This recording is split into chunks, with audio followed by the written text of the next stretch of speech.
in order to understand suffering, we have to understand God's general sovereignty over everything. We have to understand that God is sovereign over everything. There's a lot about God's sovereign plan and God's sovereign decree that we don't know and can't know. And the scriptures tell us in Deuteronomy 29, verse 29, the secret things belong to the Lord our God, but those things which are revealed belong to us and to our children forever, that we may do all the words of this law. And I want to tell you, while there are times that we can see the good that God brings out of certain difficulties that we go through, or certain losses or heartaches that we go through, there's going to be a lot that we go through that we don't understand why it happened. We don't know why it happened. That's something we just have to face. It's wonderful if you can see the good that God planned to bring out of a real difficult trial, but we have to acknowledge right up front, there's going to be things we never do find out why they happen. And so that's the first thing we need to acknowledge. So we want to talk about the sovereignty of God in suffering. There are a number of views of suffering that we need to address, and I want you to have a biblical view of what the scriptures teach about suffering. So the first view we have to discard is the simplistic view. People do think this, and there's times even people who have a robust biblical understanding of suffering can fall into this when you go through a difficult time. And here's the simplistic view.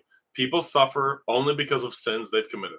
God punishes the wicked and blesses the righteous. Job's counselors held this view. Remember Eliphaz in Job chapter 4, verse 7 through 9 said this to Job: "Remember now, whoever perished being innocent, or where were the upright ever cut off?" I remember I've preached on that passage before and have asked the question, what world does Eliphaz live in? The righteous suffer all the time. The innocents die and are condemned or put in prison. Where were the upright ever cut off? Tons of places. Eliphaz says, "Even as I have seen, those who plow iniquity and sow trouble reap the same." Well, there's a general sense in which that's true, but it's not always true. Verse 9, "By the blast of God they perish, and by the breath of his anger they are consumed." Another view of suffering that we need to discard, the corridor of time view.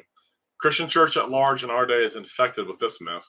This is the idea that God passively takes in what he sees taking place in time and then reacts to it. There's no doctrine of providence in this view, and that is its fatal flaw.